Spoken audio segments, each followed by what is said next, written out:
बिस्मिल्लाहिर्रहमानिर्रहीम। अस्सलाम वालेकुम नाज़रीन, लाइव डॉक्टर शाहिद मसूद के साथ मैं हूं नाला अली। नाज़रीन, सियासी मंजरनामे में हमें तब्दीलियाँ नज़र आ रही हैं। साबिक़ वज़ीर आज़म नवाज शरीफ साहब लंदन से दुबई पहुँच चुके हैं, जहाँ उनकी अहम सियासी शख्सियात से मुलाकातें मुतवक्के हैं। दूसरी जानिब इसहाक डार साहब की जानिब से बताया गया है कि IMF नुकात पर अमल मुकम्मल करने के लिए 215 अरब के मज़ीद टैक्सेस लगाए जाएंगे। इस समेत दिन भर जो अहम डेवलपमेंट्स रहे उन पर बात करेंगे। हमारे साथ स्टूडियो में मौजूद हैं डॉक्टर शाहिद मसूद। डॉक्टर साहब, हुकूमत की जानिब से बजट 2024 पर नज़रसानी का फैसला किया गया है। 215 अरब के मज़ीद टैक्सेस लगाए जाएंगे। हुकूमत की जानिब से ये भी बताया गया, ये मुश्किल फ़ैसले अगर बर वक्त हो जाते तो क्या मज़ीद नुकसान से बच सकती थी हमारी हुकूमत, या मज़ीद मुश्किलात में नहीं फंसे? नहीं जी, अभी तो ये सुबह से हम सुन रहे हैं खबरें कि IMF के साथ हमारे मामला तय हो गए हैं, लेकिन जो वज़ारत ख़ज़ाना और जो IMF के ज़राए और बाकी जो तरफ से ये बात आ रही है कि कोई बड़ा ब्रेक थ्रू नहीं अभी तक। अभी IMF के साथ हमारे मामला जो है वो फाइनल नहीं हुए, और वो उस वक्त होंगे जब 26 तारीख को देखें उनकी एक मीटिंग है। अगर वो उसमें पाकिस्तान डिस्कस, अभी तक तो पाकिस्तान का उसमें नाम नहीं है, तो कोई बड़ा ब्रेक थ्रू नहीं हुआ। पेरिस में जो मुलाकात हुई है वो एक अच्छी मुलाकात रही। शहबाज शरीफ साहब ने बताया पाकिस्तान के हवाले से, और मुख्तलिफ जो सैलाब के बाद क्राइसिस पैदा हुए हैं और बाकी, और जो IMF की डायरेक्टर हैं उन्होंने भी पाकिस्तान के हालात के ऊपर यकीन बात की। लेकिन कोई ऐसा ब्रेक थ्रू नहीं है जिसके नतीजे में हम कहें कि IMF के साथ हमारे मामला तय हो गए। तो एक तो ये बात, और इसीलिए फिर आज डार साहब ने भी ये कहा कि हम मतलब अल्लाह से दुआ है कि IMF से मामला हल हो जाएं, वरना ये है कि पहले भी हमने ये वक्त गुजारा है, आगे भी अल्लाह मालिक है। अब इशू ये है कि एक तो ये बात हो गई, दूसरी बात ये है कि 200 अरब के टैक्सेस पहले लगे थे। 200 अरब के टैक्सेस पहले लगे थे, जिसके नतीजे में जो महंगाई और बाकी लोगों के हालात थे वो हमारे सामने। 215 अरब के आज ज़्यादा और लगा दिए हैं, यानी 415 अरब रुपए के अब टैक्सेस हैं जी। और उसके नतीजे में एक तो ये बात हो गई। दूसरी जो बात है वो ये है कि ये जो हमने कहा है ना कि हम बाहर से इंपोर्ट्स खोलने की इजाज़त दे रहे हैं, हम नहीं दे सकते। हम चाहें भी तो हम नहीं दे सकते। 6000 कंटेनर्स तो खड़े हुए हैं अभी बंदरगाहों पे, तो बाहर से इंपोर्ट्स अगर हम खोलते हैं तो वो तो उनको फिर पैसे हम डॉलर्स देंगे तो कहाँ से जी, नहीं हमारा। और मैं आपको सिर्फ ये एक छोटी सी बात आपको सिर्फ ये बताऊं कि जून तो अब ख़त्म हो रहा है, और ज़ाहिर है कि इसके बाद 1 जुलाई से लेके और जो 3 माह हैं, यानी जुलाई, अगस्त, सितंबर, 6 माह को लेना, पहले 6 माह को ले लेते हैं, दिसंबर तक लेते हैं। दिसंबर तक पाकिस्तान ने 10.3 अरब डॉलर्स वापस करने हैं। 10.3 अरब डॉलर्स। उसमें से जुलाई से सितंबर तक हमने 3.8 अरब डॉलर वापस करने हैं, और अक्टूबर से 31 दिसंबर तक, यानी ये वो अरसा है जब इलेक्शंस और मुल्क में बड़ी तब्दीलियाँ आ रही होंगी, हमने 6.58 अरब डॉलर वापस करने हैं। अच्छा, यानी हमने 10.3 अरब डॉलर्स वापस करने हैं, और हमारे पास ज़खायर जो हैं इस वक्त वो 3.5 अरब हैं। इसमें यह हो सकता है कि हम रिक्वेस्ट करें कि जो सऊदी अरेबिया और चाइना से कि वो जो हैं वो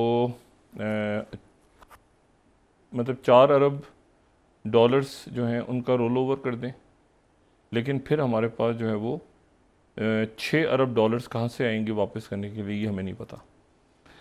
और ये भी हम नहीं जानते कि IMF का माहिदा जो है वो माहिदा क्या, वो नवा 9th रिव्यू है, वो जो है वो जो 2 शराइत हैं, पहली तो ये कि टैक्स तो लगा दिए, लेकिन जो इंपोर्ट्स हैं, मैंने कहा ना हम चाहें भी तो उसके ऊपर से पाबंदी हटा नहीं सकते, बल्कि हमें तो शायद बिल्कुल बंद हम कर दें ना बाहर से कुछ भी मंगवाना, तो फिर कहीं जाके, क्योंकि डॉलर्स में आप कैसे पे करेंगे, आपके पास तो 3.5 बिलियन डॉलर्स हैं। तो ये एक हमने तो अपनी एक्सपोर्ट्स बढ़ानी है ना, इंपोर्ट्स बाहर से कैसे मंगा सकते हैं। तो ये कहना कि सारी इंपोर्ट्स ख़त्म कर दी हैं हमने, लग्जरी आइटम्स दी, तो ये तो एक अजीब सा बयान है। तो IMF के साथ हमारे मामला जो हैं वो ख़राब हैं इस वक्त, और जिसके नतीजे में मुल्क की मईशत जो है उसका कोई आगे, कोई दूर दूर तक कोई हमें कोई रोड मैप नज़र नहीं आ रहा, बल्कि हर गुजरते दिन के साथ जो है मसाइल इसके ख़राब से ख़राब होते जा रहे हैं। और इस मरहले पे फिर एक बार ये कह देना कि देखिए, दुआ है कि जो डॉक्टर साहब ने बात की है कि IMF के साथ हमारा मुआहदा होने जा रहा है, अल्लाह करे कि वो बात उनकी दुरुस्त हो, लेकिन यह है कि उसके कोई आसार नहीं है। जैसे मैंने पहले कहा कि आसार नहीं है, हो भी सकता है अगर डॉक्टर साहब इतने यकीन के साथ कह रहे हैं, लेकिन जो वजारत ख़जाना और IMF के ज़राए वो कह रहे हैं कि इस तरह नहीं होता। और जो बाहर से फाइनेंसिंग थी UAE और सऊदी अरेबिया की तरफ से, वो भी अभी तक नहीं पहुंची IMF के पास। तो उनकी जो शराइत हैं वो अपनी जगह पे मौजूद हैं। अब वो पता नहीं क्या शराइत हैं, क्या है मामला, लेकिन ये कि और डॉक्टर साहब आज ज़रा उन्होंने खुल के बात भी की कि अगर फ़र्ज़ करें हो जाता है तो हो जाता है, हमने सारी कंडीशन मान ली। सवाल ये है कि अगर मुआहदा नहीं हो रहा तो फिर ये 215 अरब क्यों डाल दिए सर पे, ये भी ना डालते, एक शर्त और पूरी ना करते। इस वक्त लोगों के अंदर हिम्मत नहीं है कि लोग बिजली के और गैस के मज़ीद, यानी पहले 200 थे अब 215 और, यानी 415 अरब हो गए। तो एक तो बात ये हो गई। दूसरी बात जो है वो पॉलिटिकल, अब मंगल तक का इंतज़ार है कि अदालत क्या फ़ैसला करती है, और अगले हफ्ते में यही केस एक लगा हुआ है, सुप्रीम कोर्ट इसी केस की समाअत करेगी इस्लामाबाद में। एक और सुप्रीम कोर्ट का बेंच है जो लाहौर रजिस्ट्री में बैठेगा, लेकिन ये जो बड़ा केस है अगले हफ्ते वो यहीं पे है इस्लामाबाद में। जी, जो ये जो मिलिट्री कोर्ट्स और ये जो पिटीशन थी मंगल तक, यानी पीर के रोज़ भी समाअत होगी और फिर मंगल के रोज़ अंदिया है कि उसका जो मैं इंडिकेट किया था चीफ जस्टिस ने।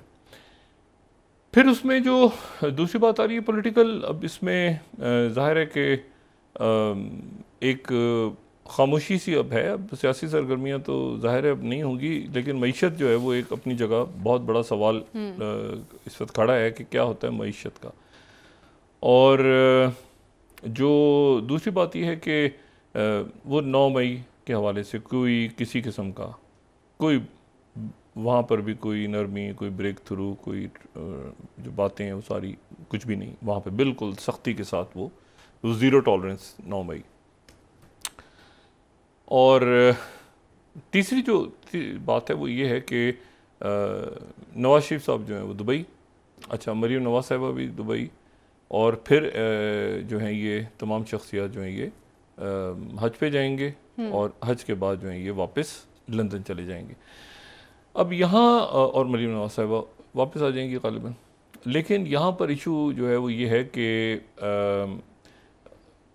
मतलब जब वो चले जाएंगे हज पे तो उन दिनों में फिर जरदारी साहब वापस दुबई जाएंगे। मतलब ये बात इंटरेस्टिंग है कि दो शख्सियात अगर वहाँ होती तो आपस में मुलाकात इनकी हो जाती, लेकिन इनकी मुलाकात वहाँ पे नहीं हो रही, क्योंकि जरदारी साहब यहाँ से जब वापस जाएंगे फिर वो उस वक्त वापस जाएंगे जब नवाज शरीफ साहब हज के लिए रवाना हो चुके होंगे जी। तो ये एक बड़ी इंटरेस्टिंग बात है कि वो इस वक्त कोई मुलाकात अवॉइड की गई है दोनों रहनुमाओं की तरफ से, वरना दुबई में बैठ के बड़ी अच्छी गपशप लग सकती थी वहाँ पे एमिरेट्स मॉल्स में या कहीं और। तो वो जो है बहरहाल, तो वो अब इसमें तो ये इनकी जो टाइमिंग्स हैं ये इम्पॉर्टेंट है, क्योंकि जरदारी साहब दुबई में ही थे और वो वापस आए उस वक्त जब नवाज शरीफ साहब को उनको पता चला कि नवाज शरीफ साहब पहुँच रहे हैं। जी। बजट के ऊपर अब बजट तेज़ी के साथ मंजूर होना शुरू हो गया, आज मंजूर हो गया, बाकी जो बचा है वो कल मंजूर हो जाएगा, और उसके ऊपर ना कोई सवाल पूछा गया है, ना कोई उसके ऊपर बात किसी ने की है, ना कोई, मतलब बस बिल्कुल एक होता ना खामोश, हर तरफ से खामोशी। और इसी सारे इशू में एक इंतहाई गैर मुतवक्को जो मामला तमाम दुनिया के सामने आ गया, वो जो है वो ये है कि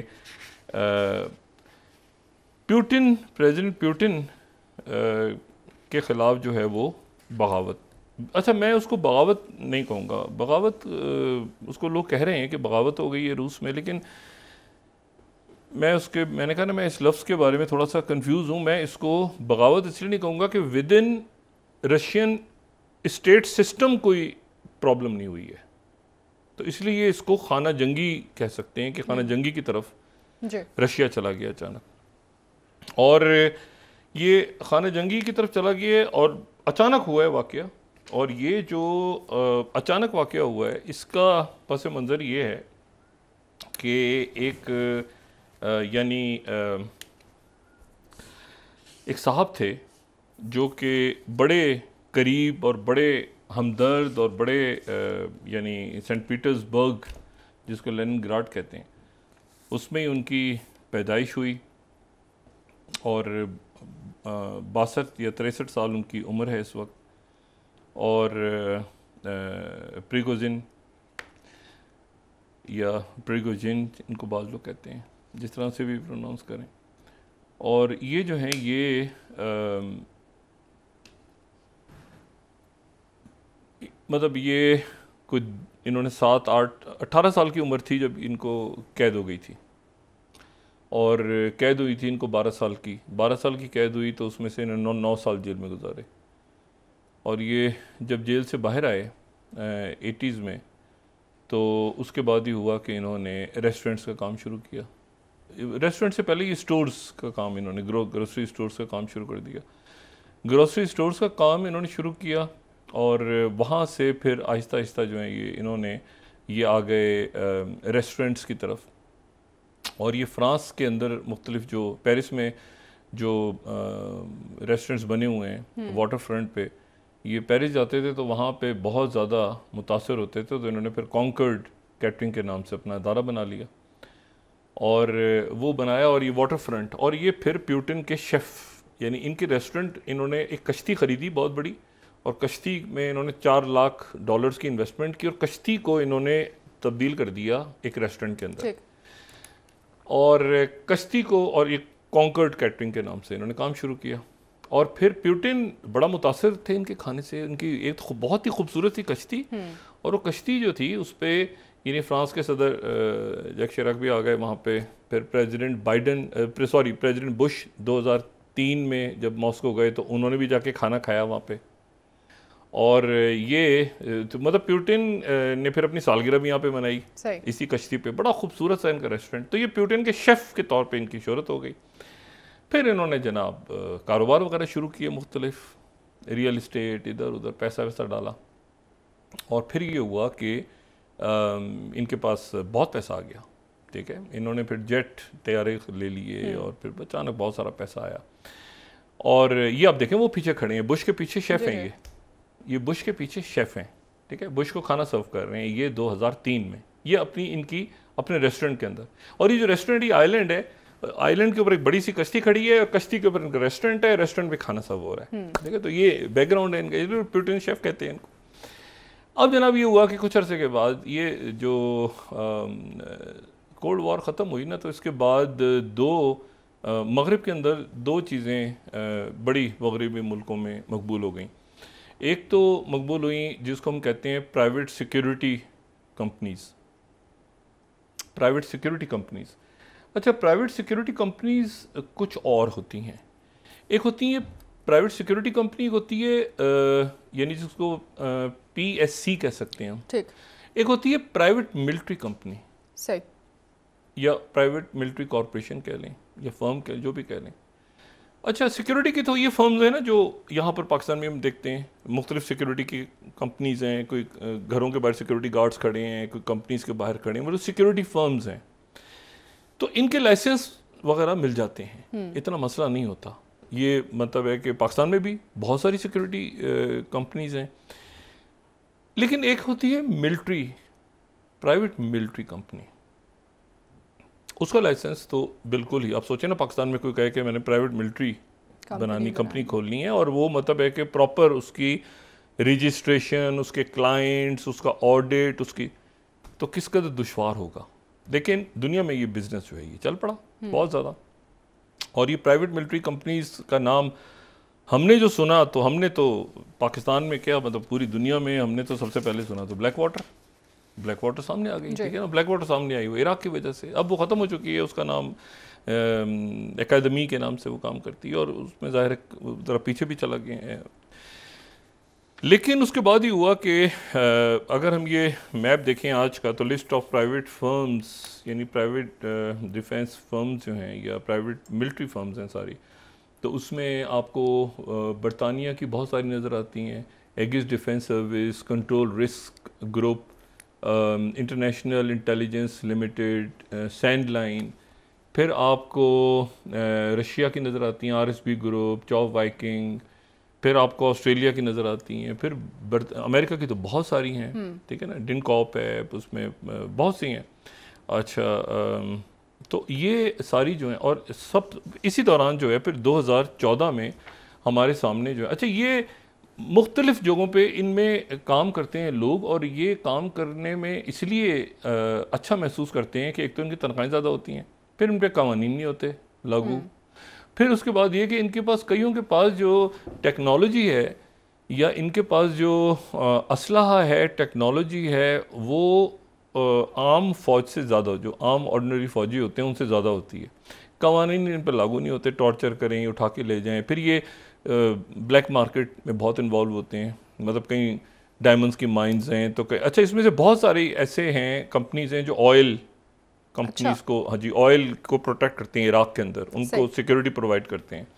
फ़ौज तो नहीं होती लेकिन ये कंपनीज होती हैं, इनको डिफेंस कॉन्ट्रैक्टर्स भी कह देते हैं और इन पे मकामी लोग भी होते हैं और वो फिर इनके साथ, और यहाँ पे अफगानिस्तान में बहुत ज़्यादा ये रहे डिफेंस कॉन्ट्रैक्टर्स, और ये पहले भी, यानी ये सरजंग के दौरान भी ऐसा होता रहा ना। प्रॉक्सी वॉर्स तो हमेशा से चलती रही है ना, प्रॉक्सी वॉर्स तो मतलब उस वक्त डिफेंस एडवाइज़र्स के नाम पे रशिया जो है, रशिया के एडवाइज़र्स मौजूद थे इजिप्ट में, बहुत सारी जगहों पे। अच्छा, प्रॉक्सी अलग है, प्रॉक्सी अलग है कि आपने किसी ग्रुप को पैसा लगाया और उस ग्रुप के थ्रू, ये कंपनीज, रजिस्टर्ड कंपनीज की मैं बात कर रहा हूँ, ठीक है ना। तो वैगनर ग्रुप जो है ये एक रजिस्टर्ड मिलिट्री प्राइवेट सिक्योरिटी नहीं, प्राइवेट मिलिट्री फर्म है, ठीक है, मिलिट्री कंपनी है। तो वैगनर ग्रुप सामने आया है जब ये 2014 में यूक्रेन और क्रीमिया का मसला हुआ, और ये जो है ये उस वक्त ये सामने आ गया और इसके ये सरबराह के तौर पे आ गए। लेकिन ये इस बात पे अभी तक एक तनाज़ा सा है कि इसको खुद इन्होंने बनाया था या उत्किन जो हैं, दिमित्री उत्किन, उन्होंने इसको फॉर्म किया था और बाद में इनका नाम यूज़ किया कि ये ज़रा ज़्यादा मतलब है कि मतलब लोगों के सामने ज़्यादा जो है ना जी एक्सपोज हैं और एक बिजनेसमैन है, कारोबार है। तो अच्छा, एनीवे, तो उसके बाद ही हुआ कि फिर ये काम इनका फैलता चला गया और इन्होंने ये तमाम जो लोग हैं, ये आप इस तरह समझें कि सीरिया के अंदर अगर रशिया ने अपनी जगह बनाई तो वो वैगनर ग्रुप की वजह से बनाई। अगर ये हैं जो इस तरफ है ना, ये उत्किन है, ये जो कि असल फाउंडर हैं और फिर इनके नाम कर दिया क्योंकि जाहिर है कि ये कामयाब बिजनेसमैन थे और पुतिन के करीब थे, उनके शेफ थे। अच्छा, अब उसके बाद ये होता है कि सीरिया के अंदर, फिर लीबिया के अंदर, फिर सेंट्रल अफ्रीकन रिपब्लिक के अंदर, फिर उसके बाद जो है वो वेनेजुएला के अंदर, यानी वेनेजुएला में तो इस तरह से गए कि मदुरो रुका इनकी वजह से। तो ये जो है ये मतलब कई जगहों पे, ऐसी जगहों पे जहाँ खुद रशियन आर्मी मौजूद नहीं है, तो वहाँ वैगनर ग्रुप जो है वो एक बड़ी अच्छा, फिर इस लेवल पे जब आप चले जाते हैं ना, तो फिर आप उस पूरे मुल्क की इकॉनमी की पॉलिसी को भी आप बताते हैं कि उनको, आपको पता होता है प्राइवेटली कि यार कहाँ से यूक्रेन की जंग शुरू हुई, तो जनाब यानी आप देखें ना कि इनके ये पूरा जो स्टारलिंक के साथ मामला चल रहा है यूक्रेन का, तो ये भी दरमियान में इनके पास भी रिसोर्सेज थे ना। अच्छा, इनके इंफॉर्मेशन, इनकी मीडिया आउटलेट्स हैं अपनी, इंफॉर्मेशन, डिसइंफॉर्मेशन, ये सारा ये जो सिक्योरिटी, ये जो मिलिट्री कॉन्ट्रैक्टर्स हैं, इनके पास सब कुछ होता है, इंफॉर्मेशन, डिसइंफॉर्मेशन, कहाँ पे क्या करना, इकॉनमी को भी फिर देख रहे होते हैं क्योंकि ये खुद इन्वॉल्व होते हैं ना, कहाँ से क्या ब्लैक मार्केट स्मगल करनी है, कहाँ से कहाँ पैसा जाना है। अच्छा जी, डॉलर्स ख़त्म हो गए, उधर से उधर पहुंचा दो, उधर गोल्ड पहुंचा दो, अपने जहाज़ हैं इनके पास अपने रडार्स हैं, अपना सिस्टम है पूरा, अपने लेटेस्ट वेपन्स हैं, और समुद्रों पे इनका राज होता है, ठीक है ना, समुद्रों में सारी स्मगलिंग और ये और वो। तो ये एनीवे तो ये अब जाहिर है कि फिर खारजा पॉलिसी पे भी अंदर असरअंदाज होते हैं। तो ये खारजा पॉलिसी पे भी असरअंदाज कि भाई यूक्रेन में कहाँ पे हमला करना है, कैसे जाना है, क्या इनका कहीं फड्डा पड़ गया प्यूटिन के साथ, और वो कई हफ्तों से चल रहा था। हमने इस प्रोग्राम में शायद डिस्कस भी किया था कि ये बार बार इनकी वीडियोस आ रही थी कि ये वहाँ के वजीर दिफा को कंडेम कर रहे थे और ये कह रहे थे मैं वजीर दिफा के खिलाफ, प्यूटिन का नाम नहीं ले रहे थे।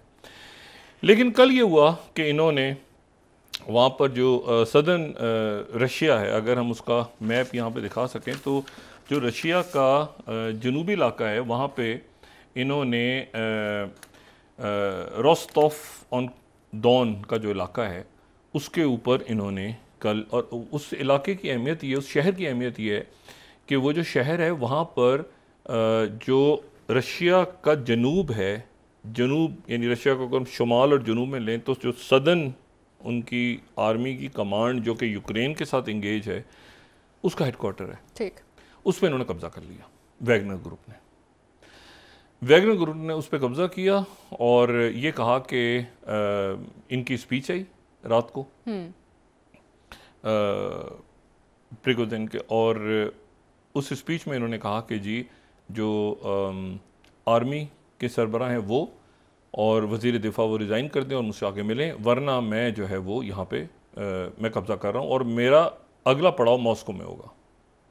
इसके ऊपर ये हुआ कि फिर प्रेसिडेंट पुतिन जो है वो आए, उन्होंने तकरीर की, कौम से खिताब किया और उन्होंने कहा कि इस बगावत को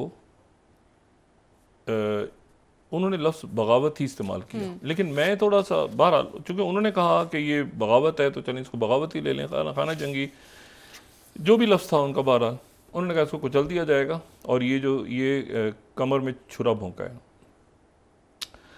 अब इसमें जो इशू ये है कि ये उसके बाद फिर ये वैगनर ग्रुप, इनके साथ कोई 25,000 बंदा है इनका वैगनर ग्रुप का। सही। अच्छा, उसमें से मुझे एग्जैक्ट ये नहीं पता कि रशिया में इस वक्त कितने, अफ्रीका में कितने, कहाँ पे हैं, यूक्रेन में कितने, लेकिन हुआ ये है कि ये सारे के सारे अब मॉस्को की तरफ बढ़ रहे हैं।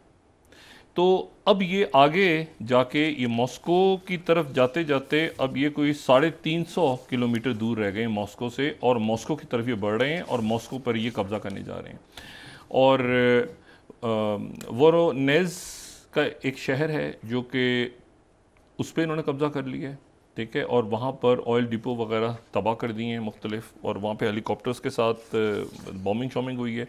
फिर उसके बाद यही सड़क पे इसी जो M4 हाईवे है इस पे थोड़ा सा आगे जाएं तो 350 किलोमीटर दूर, सिर्फ ये अगर मैप में हम देखें तो लेप्स्टिक का इलाका है, लेप्स्टिक, तो लेप्स्टिक का जो इलाका है उस पर भी इन्होंने कब्जा कर लिया है। यानी इस वक्त जब हम बात कर रहे हैं, थोड़ी देर पहले मैं चेक कोई 300 किलोमीटर दूर है ये मॉस्को से। सही, सही। और इतलात ये जो मगरबी मीडिया इस वक्त, एक तो खामोशी छा गई है हर तरफ, क्योंकि एक बड़ी न्यूक्लियर पावर, अच्छा ज़ेलेंस्की जो है वो भी इस वक्त एक बड़ी न्यूक्लियर पावर, एक बड़ा मुल्क, और उसके अंदर ये अगर, अच्छा अब ये नहीं पता कि प्रेसिडेंट पुतिन इस वक्त मौजूद हैं मॉस्को में, क्योंकि आपको पता है काफ़ी अटैक्स हो चुके हैं उन पर क्रेमलिन में कुछ रोज़ पहले, तो वो अब ये फ़ौज आती है तो क्या दूबदू लड़ाई होगी, इनको मारेंगे ऊपर से, क्योंकि इनके पास भी तो मिसाइल्स है ना, वो जहाज़ आएगा तो ये नीचे से चलाएंगे वैगनर ग्रुप वाले। तो अब एक बगावत या खाना जंगी की सूरत हाल पैदा हो गई है जो तमाम दुनिया को अगले 24 घंटों में ये बताएगी कि रशिया में क्या होने जा रहा है। सर ठीक है, ब्रेक का वक्त हुआ डॉक्टर साहब। और क्या पुतिन मौजूद है क्रेमलिन में या उनको कहीं और मूव किया है? उनसे भी तैयब एर्दोगन की बात हुई है, चाइना इसको खामोशी से भी देख रहा है अभी चाइना इसमें, लेकिन उनकी ईरान की तरफ से स्टेटमेंट आई है, जो सेंट्रल एशियन स्टेट्स हैं वो देख नहीं, जो वेस्ट है ब्रिटेन के अंदर हंगामी इजलास हो रहे हैं, जो कोबरा मीटिंग कहते हैं उनको, कैबिनेट की, वो हो रही है, नेटो मुल्क, वो सब ये देख रहे हैं असल में कि ये हुआ अंदर से कैसे हो गया अचानक। ठीक है, एक अफरीद, जो खुद अफरीद कहें या जो भी कहें, जिसको खुद पुतिन ने बनाया था, वो अब पुतिन के ही गले पड़ गया, उसका असर पूरी दुनिया पे होगा। ठीक है सर, बात करते हैं इस पे वापस आके, ब्रेक एक ले, क्योंकि एक दो आर्म्ड फोर्सेस देखें ना, सूडान वाली, बल्कि सूडान से भी बदतर हालात है ना, क्या हम अफोर्ड कर सकते हैं? ठीक है डॉक्टर साहब, नाज़रीन एक ब्रेक ले लेते हैं, हमारे साथ रहिए।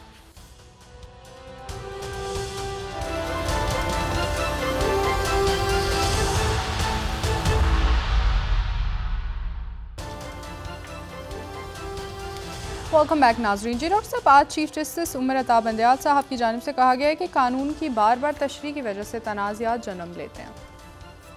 कानून की कितनी दफ़ा तशरीह हम कर चुके हैं, और मतलब है कि अब आइन कानून, अब इस पे क्या बात की जाए, बात तो उन्होंने अच्छी की है, लेकिन ये बस एक स्टेटमेंट है और बिल्कुल दुरुस्त कहा उन्होंने।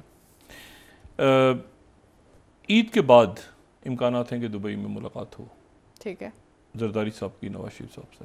अच्छा। यानी वो हज करके वापस आ जाएं और उसके बाद वो यहाँ से जरदारी साहब जाएं और फिर एक मुलाकात हो, इस बात के इम्कानात हैं। ये जो मैंने आपसे कहा ना कि अभी जो कुछ रशिया में हो रहा है, इसको म्यूटिनी कहा जाए या इसको सिविल वॉर कहा जाए, ये एक सवाल, जो भी कहा जाए, लेकिन ये बात हमें जहन में रखनी चाहिए कि पहली बात तो ये है कि रशिया में प्रेसिडेंट कौन है? प्यूटिन। प्राइम मिनिस्टर कौन है? प्यूटिन। फॉरेन मिनिस्टर कौन है? प्यूटिन। डिफेंस मिनिस्टर कौन है? प्यूटिन। मतलब प्यूटिन ही है, ठीक है। और वहाँ पर जो है वो 5800 से ज़्यादा गालिबन उनके जो न्यूक्लियर उनके हथियार हैं, और उसमें यानी दुनिया में सबसे ज़्यादा, अगर किसी का स्टॉक पाइल है तो वो रशिया का, अमेरिका से ज़्यादा है। जो डिप्लॉयड हैं वो अमेरिका के ज़्यादा हैं, इनके कम है, लेकिन दूसरे नंबर पे हैं। इनके 1600 कुछ हैं, वो 1700 कुछ हैं, ऐसे करके 100 का फ़र्क है। लेकिन और वहाँ पर भी उनके शायद 5200-300 हैं, इनके कोई 5800 के करीब, इस तरह करके, लेकिन इनके रशिया पे ज़्यादा हैं, पहली बात। दूसरी बात कि ये एक इंतहाई गैर मुतवक्को सूरत हाल है। यानी अभी तक ये था कि यूक्रेन जो है वो, अच्छा यूक्रेन अब क्या करेगा, ये एक सवाल है। यूक्रेन क्या इस वक्त एंटर होके और उनके जो इलाके ले लिए थे उन पे कब्ज़ा करने की कोशिश करेगा? क्योंकि बहरहाल रशियन आर्मी अपनी जगह पे इंटैक्ट है। अच्छा, चाइना खामोश है, यानी अभी तमाम दुनिया की तरफ से एक खामोशी है, सवाए उन लीडर्स की तरफ से जिनसे बात की है या जिन्होंने बात की है प्रेसिडेंट पुतिन से, जिनमें तैयब एर्दोगान भी हैं, जिनमें जो है वो मुख्तलिफ सेंट्रल एशियन स्टेट्स, काज़ाकिस्तान और इनके जो सदूर हैं, उन्होंने बात की है। लेकिन मैं जो बात आपसे कह रहा हूँ कि इसमें होगा क्या? देखें, अगर तो ये पहुँच गए हैं ना, अब 200 कोई कह रहे 200 किलोमीटर प्रोग्राम जा रहे होने, तो 2-3-4 घंटे में क्लियर हो जाएगा कि क्या हो रहा है। एक बात तो ये कि जो कॉलम्स आगे बढ़ रहे हैं टुवर्ड्स मॉस्को, यकीनन प्रेसिडेंट पुतिन की सिक्योरिटी इस वक्त होगी, और जो वहाँ पे उन्होंने रोड्स वगैरह को बंद कर दिए है मॉस्को के अंदर, और जाहिर है कि पूरी उनकी जो आर्मी है वो अलर्ट होकर इधर आ गई है। अच्छा, आर्मी अगर यहाँ आती है तो, और वो तो फिर आगे की पिक्चर क्या होगी? What next? क्या ये मॉस्को पे कब्जा करेंगे तो मॉस्को पे अपनी गवर्नमेंट डिक्लेयर कर देंगे? तो इनका यूक्रेन के बारे में वही ख्याल है जो पुतिन का है, ये ध्यान में रखें। और मगरिब इनको पुतिन, यानी आप समझ लेना कि ये बिल्कुल ऐसे ही है जैसे एरिक प्रिंस आके किसी मुल्क की हुक्मरानी संभाल लें, ब्लैक वाटर के जो सरबराह होते थे, तो उनसे क्या तवक्को की जाएगी? तो ये वैगनर ग्रुप चूँकि Mali, Venezuela, Central African Republic, Libya, Syria, ये जो इनके जो डिफेंस कॉन्ट्रैक्टर्स होते हैं ये रूथलेस होते हैं, चाहे किसी भी मुल्क में ये जो पैरामिलिट्री तो नहीं, मिलिट्री और प्राइवेट मिलिट्री जो कॉरपोरेशंस होती हैं, जैसे वैगनर ग्रुप है, ये बड़े रूथलेस होते हैं क्योंकि उनमें कानून अप्लाई नहीं होता। टॉर्चर, बीहेडिंग्स, मारना, औरतें, बच्चे कोई हैसियत नहीं रखते। किसी मुल्क का कोई कानून चूँकि इन पर अप्लाई नहीं हो रहा होता। अब सवाल ये है कि व्हाट नेक्स्ट? एक तो ये तय हो गया कि जाहिर है कि प्रेसिडेंट पुतिन की पावर को चैलेंज हुआ। प्रेसिडेंट पुतिन को हम एक दुनिया जो है वो, उन्होंने खुद भी अपना इमेज बनाया ना, स्ट्रॉन्ग मैन। वो कोल्ड वॉर ख़त्म हो रही है, जर्मनी उसके बाद आए, उसके बाद रशिया, सोवियत यूनियन टूटता हुआ देखा उन्होंने, फिर उनकी इमेज ऐसी, कभी वो बिल्कुल आपको नज़र आ रहे हैं घोड़े पे बैठे हुए, सलमान खान स्टाइल में घूमते हुए, एक स्ट्रॉन्ग मैन की उनकी इमेज। अब वो जनाब अपनी उनकी जो खुद उन्होंने वैगनर ग्रुप बनाया है, जिस वैगनर ग्रुप, अच्छा जाहिर है कि ये जो पूरे सिस्टम्स हैं यहाँ पे एक मतलब अफ्रीका में काम कर रहे हैं, तो जाहिर है कोई रसीदें तो नहीं होती ना, करप्शन भी, पैसा आगे दाएं बाएं, पूरा गड़बड़ घोटाले होते हैं जी, एग्जैक्टली ब्लैक मार्केट। जाहिर है जब इस तरह की जंगों में और आप जब ये प्राइवेट कॉन्ट्रैक्टर्स होते हैं तो ये अपने तौर पे बहुत कुछ कर रहे होते हैं। अब इशू ये सारा कि ये वहाँ पर क्या व्हाट नेक्स्ट?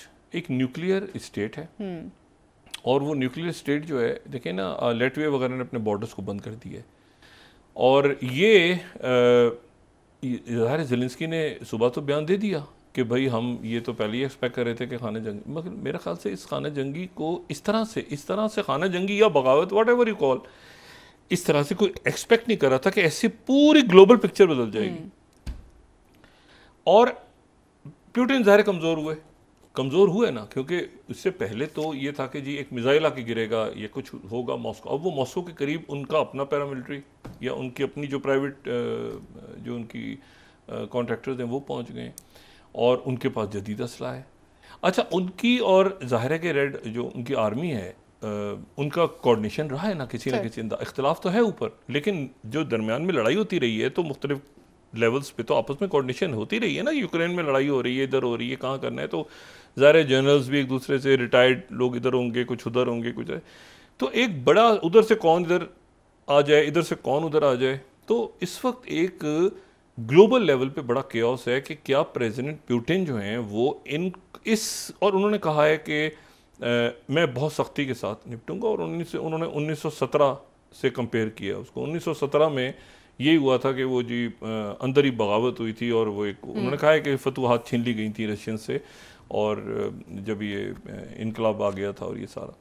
तो सवाल ये है कि वो क्या, जो प्रेसिडेंट पुतिन के पास क्या ऑप्शंस हैं कि वो इनको कैसे क्रश करेंगे। आगे बॉम्बिंग करेंगे तो नीचे से ये मिसाइल चलाएंगे, इनके पास भी यकीनन असला है और एयरक्राफ्ट होंगे ना, क्योंकि इन्होंने ये लड़ रहे थे ना नीचे, यूक्रेन के साथ ये लड़ रहे थे, और इन्होंने उनके सदन हेडक्वार्टर पे कब्जा, बस एक्सट्रीम हो गया ये मसला। मैंने 24 घंटों में ये सारा, अच्छा ग्लोबल आप लेवल देखें ना, मतलब अगर ये इसका स्पिल ओवर कहाँ होगा। हाँ। इसका स्पिल ओवर उधर तो चले हम कहते हैं काजाकिस्तान, वो तो दूर है ना, वो तो बिल्कुल आप समझ लें कि यानी ये सारा जो फड्डा पड़ा हुआ है ये यूरोपियन रशिया पे है ना, यूरोप, ये सेंट पीटर्सबर्ग, मॉस्को, यूक्रेन, ये सारा इधर फड्डा हो रहा है। तो उरल के पहाड़ों के उस तरफ तो एक दूसरी दुनिया है ना, तो वहाँ तो कुछ नहीं हो रहा, ठीक है ना, यानी टूवर्ड्स चाइना जिसे हम कहें, मशरक, जो कुछ हो रहा है इधर हो रहा है। अब ये आपस में अगर लड़ाई बढ़ती है, ये वॉर हेड्स किसके पास जाएंगे, ये नेटो इस वक्त क्या सोच रहा है। नेटो जाहिर है कि वो यूरोप तैयार नहीं है इसके लिए, दुनिया भी तैयार नहीं है ना इसके लिए। किसी के हाथ न्यूक्लियर वेपन, पता चला वो वैगनर ग्रुप ने कहा कि हमने तो कमांड कब्जा कर लिया, और हमारी ये मुतालबा या खून खराबा होगा या कोई टॉक्स, इनके दरमियान टॉक्स कौन करवाएगा। रशिया तो खुद टॉक्स करवा रहा था आर्मीनिया और अजरबैजान और कई मुल्कों के दरमियान। तो इस वक्त एक ऐसी, अच्छा बेलारूस के अंदर डिप्लॉयमेंट है वेपन्स की, और कई जगहों पे डिप्लॉयमेंट है, उनका कमांड एंड कंट्रोल किसके हाथ में जाएगा। अमेरिका भी जाहिर है खामोशी से देख रहा है, नेटो भी खामोशी से देख रहा है, चाइना खामोश है कि ये तो इंटरनल कियाओस है, तो हम किस, मतलब एक अंदरूनी इशू में कैसे कूदें। तो ये कोई रेवोल्यूशन तो नहीं है ना, ये कलर रेवोल्यूशन तो नहीं है कि अवाम एहतजाज, और पुतिन हमेशा बहुत अलर्ट रहे हैं कि कलर रेवोल्यूशन ना आए, कलर रेवोल्यूशन ना आए, लेकिन किस्मत एक ऐसी जगह पर ले आई जहाँ पे कलर रेवोल्यूशन तो नहीं, एक बाकायदा उनका जो बावर्ची है जो माजी में खाने खिलाता रहा है, वो बागी होके वो हजारों की फौज लेकर वो चढ़ाई करने आ रहा है, और अब वो कह रहा है कि या पुतिन रह गया मैं रहूँगा। तो ये एक ऐसा सिनेरियो है जो जिसके ऊपर अल्लाह खैर करे, ये क्या दुनिया में सूरत हाल डेवलप होती है, और क्या निगोशिएशंस होती हैं, क्या प्रॉपर खाना जंगी होती है, क्या होता है अगले मेरे ख्याल से 12 से 24 घंटे तमाम दुनिया के लिए बहुत इम्पोर्टेंट हैं। और इस दुआ के साथ कि अल्लाह ताला खैरियत से रखे दुनिया को। ये एक बहुत खौफनाक सूरत है, ये सूडान नहीं है, ये एक रशिया है जो कि न्यूक्लियर स्टेट इस वक्त है। यूरोप, नेटो बॉर्डर्स, और इधर से आपका ब्लैक सी, यूक्रेन, पूरी ऑयल पूरा नहीं, मतलब ताकतवर तो है, लेकिन ये मतलब उसके वो इश्यूज नहीं है कि वहाँ पर जी कब्जा हो गया, सूडान में 2 जनरल लड़ रहे हैं, यहाँ कुछ बिल्कुल डिफरेंट सिनेरियो है। ठीक है नाज़रीन, कल इंशाल्लाह दोबारा आपसे मुलाकात होगी। मुझे नाइला अली को इजाज़त दीजिए, अल्लाह हाफ़िज़। और मैं आपसे कहना 15,000 से ज़्यादा न्यूक्लियर स्टॉक फाइल में अगर पड़ा हो, अपना दोस्तों रिश्तेदारों बड़ी दुनिया के लोगों का सब ख्याल रखिएगा। अल्लाह हाफ़िज़।